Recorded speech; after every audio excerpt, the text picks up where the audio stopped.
Hello people, ఈరోజు topic వచ్చేసి fair value gap. Fair value గ్యాప్లో two types of fair value gaps ఉన్నాయి.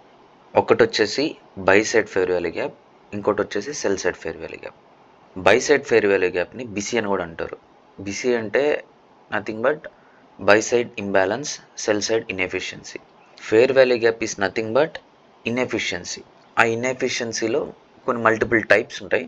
ఎలాంటి సిచ్యువేషన్స్లో ఎలాంటి ఫేర్ వాల్యూ గ్యాప్ వాడాలి అనేసి different types of fair value gaps ఉంటాయి. అవి అప్కమింగ్ సిరీస్లో చూద్దాం.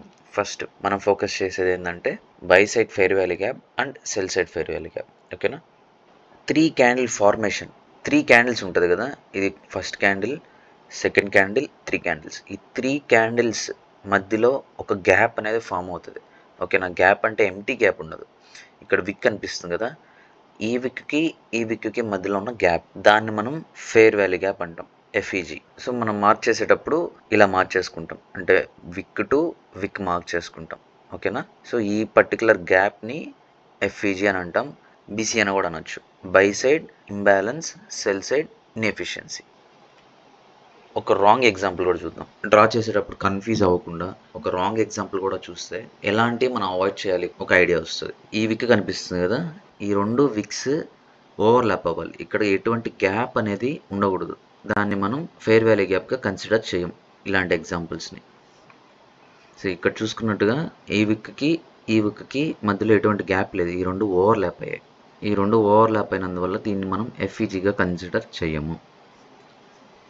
Next sell side fair value gap. Sell side fair value గ్యాప్ని సిబి అని కూడా అంటారు. Sell side imbalance, buy side inefficiency. మీరు ఎక్కడ ఏది కన్ఫ్యూజ్ అవ్వాల్సిన అవసరం లేదు, ఒకటే అర్థం, దానికి మల్టిపుల్ నేమ్స్ ఉన్నాయి అంతే. స్టార్టింగ్లో నేనైతే నాకు సిబికి సెల్ సైడ్ ఫేర్ వాల్యూ గ్యాప్కి తేడా తెలిసేది కాదు, ఇది వేరే అది వేరేమో అనుకునేది. కానీ రెండు ఒకటే, అదే మ్యాజిక్. ఇక్కడ చూసుకున్నట్టయితే 3 క్యాండిల్స్ ఉన్నాయి కదా, 3 క్యాండిల్స్ మధ్యలో ఫామ్ అయ్యేదే మనం ఫేర్ వాల్యూ గ్యాప్ అని అంటున్నాం. ఓకేనా? క్యాండిల్ హై టు ఈ క్యాండిల్ లో, అంటే ఫస్ట్ క్యాండిల్ లో నుంచి థర్డ్ క్యాండిల్ హైకి కనెక్ట్ చేస్తాం. ఇక్కడ మధ్యలో గ్యాప్ ఉంటే దాన్ని ఎఫ్ఈజీ అని అంటాం. ఒకవేళ లేదు అని అంటే దాన్ని మనం కన్సిడర్ చేయము. సో ఇక్కడ గ్యాప్ ఉంది, ఈ గ్యాప్ని మనం ఫేర్ వాల్యూ గ్యాప్ అని అంటున్నాం. ఇది బ్లాక్ కలర్ క్యాండిల్స్లో ఉంది, రెడ్ కలర్ క్యాండిల్ అని కూడా అనుకోవచ్చు. సో ఈ క్యాండిల్స్ మధ్యలో ఫామ్ అయిన గ్యాప్ని sell side fair value gap అని అంటారు. దానికి ఇంకో పేరు ఏం పేరు? సిబి. సిబి అంటే ఏంది? Sell side imbalance, buy side inefficiency. క్లియరా ఇక్కడ దాకా? దీనికి ఒక రాంగ్ ఎగ్జాంపుల్ కూడా చూద్దాం. దీన్ని ఫస్ట్ క్యాండిల్ కన్సిడర్ చేసాం, మధ్యలో ఉన్నదాన్ని సెకండ్ క్యాండిల్, లాస్ట్లో ఉన్నదాన్ని థర్డ్ క్యాండిల్. కనెక్ట్ చేస్తే రెండు ఓవర్ ల్యాప్ అయితే అవుతున్నాయి. ఈ ఓవర్ ల్యాపింగ్ని ఫేర్ వాల్యూ గ్యాప్ కన్సిడర్ చేయం, ఎందుకంటే అక్కడ గ్యాపే లేదు కదా. ఇది ఒక రాంగ్ ఎగ్జాంపుల్. ఇలాంటి ఫేర్ వాల్యూ గ్యాప్స్ని కన్సిడర్ చెయ్యము. అండ్ ఇక్కడ ఒక ఫేర్ వాల్యూ గ్యాప్ ఉంది. ఓకే,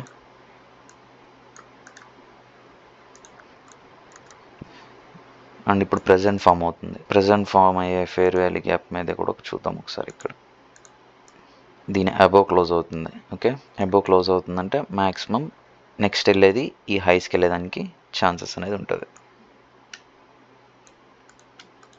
ఇది ఒక రాంగ్ ఎగ్జాంపుల్ చూపిస్తూ ఉండు. ఇక్కడ ఫామ్ అయింది కదా ఈ క్యాండిల్ విక్ ప్లస్ ఈ క్యాండిల్ 1 2 3, ఈ క్యాండిల్ ఉంది కదా, ఈ క్యాండిల్ హై. సో రెండు ఓవర్లాప్ అయిపోయాయి. ఈ రెండు ఓవర్లాప్ అయ్యాయి. ఇక్కడ ఎటువంటి గ్యాప్ అయితే లేదు, ఫేర్ వాల్యూ గ్యాప్గా కన్సిడర్ చేయము. సో ఇక్కడ ఒక ఫేర్ వాల్యూ గ్యాప్ అనేది ఉంది, ఇక్కడ ఒక ఫేర్ వాల్యూ గ్యాప్ అనేది ఉంది, ఇక్కడ కూడా ఒక ఫేర్ వాల్యూ గ్యాప్ ఉంది. సో ఇలాగా మల్టిపుల్ ఫేర్ వాల్యూ గ్యాప్స్ అనేది ఉంది. ఆ ఫేర్ వాల్యూ గ్యాప్స్ కూడా ఎలాంటి ఏరియాస్లో ఫామ్ అవుతున్నాయి అనేది కూడా important. High probability fair value gaps నువ్వు ఎప్పుడైతే హై ప్రాబబిలిటీ లిక్విడిటీతో కంబైన్ చేస్తావో నీకు అప్పుడు మంచి ఎగ్జాంపుల్స్ దొరికేదానికి ఛాన్సెస్ అయితే ఉంటుంది. సో ఇందాక మనం ఫేర్ వాల్యూ గ్యాప్ అంటే ఏందో చూసాం. ఫేర్ వాల్యూ గ్యాప్ని 50% డివైడ్ చేస్తే కాన్సిక్వెంట్ ఎంక్రోచ్మెంట్ అంటాం. అంటే 50% డివైడ్ అంటే ఇప్పుడు ఇదంతా ఒక ఫుల్ బాడీ అనుకో, పైన ఉన్నదాన్ని అప్పర్ క్వాడ్రంట్ అంటారు, కింద ఉన్నదాన్ని లోవర్ క్వాడ్రంట్ అంటారు, మధ్యలో ఉన్నదాన్ని ఏమంటారా? సి కాన్సిక్వెంట్ ఎంక్రోచ్మెంట్ అంటారు. 50% of an fair value gap is consequent encroachment. ఓకేనా? దీన్ని ఎలా యూజ్ చేస్తామని అంటే ఇప్పుడు మనం సెల్ ఎంట్రీ కోసం చూస్తున్నాం. సో ఒక క్యాండిల్ వచ్చి ఇలాగా ఈ ఫేర్ వాల్యూ గ్యాప్ 50% లోపలికి వచ్చి బయట క్లోజ్ అయింది. ఇలా క్లోజ్ అయినప్పుడు మన ఎంట్రీ తీసుకోవచ్చు. అండ్ ఇంకోటి, ఈ 50%కి కన్నా అబోవ్ క్లోజ్ అయితే ఇక్కడున్న ఫేర్ వాల్యూ గ్యాప్లో 50% అబోవ్ ఉన్నదాన్ని అప్పర్ క్వాడ్రంట్ అంటారు. ఈ అప్పర్ క్వాడ్రంట్లోకి క్యాండిల్స్ అనేది వచ్చినప్పుడు మ్యాక్సిమం స్టాప్ లాస్ కొట్టేదానికి అవకాశం ఉంటుంది. ఒకవేళ 100% అని లేదు, అవకాశం అనేది ఉంటుంది. ఇలాగ క్యాండిల్ అనేది వచ్చి ఈ 50% ఫేర్ వాల్యూ గ్యాప్ దానికన్నా అబోవ్ క్లోజ్ అయితే స్టాప్ లాస్ కొట్టేదానికి అవకాశం అనేది ఎక్కువ ఉంటుంది. ఖచ్చితంగా కొడుతుంది అని లేదు, అవకాశం ఉంటుంది. ఫర్ ఎగ్జాంపుల్ ఇది ఒక 70% స్టాప్ లాస్ కొట్టేదానికి అవకాశం ఉంది. 95% స్టాప్ లాస్ కొట్టేదానికి అవకాశం ఏంది అంటే ఇలా ఫామ్ అవుతుంది. ఇలాగ క్లోజ్ అయినప్పుడు ఈ ఇంబ్యాలెన్స్ అనేది ఇన్వాలిడ్ అయిపోతుంది. ఈ అబోవ్ మనం స్టాప్ లాస్ పెట్టుకోవచ్చు, లేదంటే ఈ క్యాండిల్ హై కూడా మనం స్టాప్ లాస్ అనేది ప్లేస్ చేసుకోవచ్చు. ఎప్పుడైనా గుర్తుపెట్టుకోండి, బెస్ట్ సెల్స్ అనేది ఎక్కడ ఫామ్ అవుతాయంటే ఈ లోవర్ క్వాడ్రంట్. మనం ఫస్ట్ ఎగ్జాంపుల్ చూసాం కదా, దానిలోకి వెళ్దాం. ఈ లోవర్ క్వాడ్రంట్ ఉంది కదా, ఈ లోవర్ క్వాడ్రంట్లో ఇలాగ మనకి ఒక విక్ వచ్చి ఇలాగ ఫామ్ అయ్యి ఇక్కడ నుంచి రిజెక్ట్ అయ్యి 50% కన్నా బిలోనే మనకి రిజెక్ట్ అయ్యి క్లోజ్ అయితే బెస్ట్ సెల్స్ అనేది ఇక్కడ ఫామ్ అవుతాయి. బెస్ట్ బైస్ అంటే క్వైట్ ఆపోజిట్, పైన అనేది ఫామ్ అవుతాయి అప్పర్ క్వాడ్రంట్లో.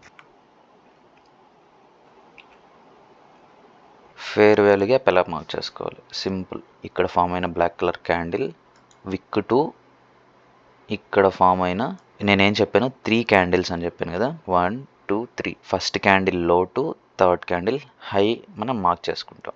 ఇది ఫేర్ వాల్యూ గ్యాప్. ఈ ఫేర్ వాల్యూ గ్యాప్స్ మీరు మార్క్ చేసుకున్నాక ఎలాంటి ఏరియాస్లో ఎలా రియాక్ట్ అవుతుందో కూడా మీరు గమనిస్తూ ఉండండి. ఇది 50% కన్నా అబోవ్ క్లోజ్ అయిందా బిలో క్లోజ్ అయిందా చూద్దాం. మిడ్ లైన్ కన్నా బిలోనే క్లోజ్ అయింది. Okay guys, see you in the next video. Good luck and good trading. Be safe.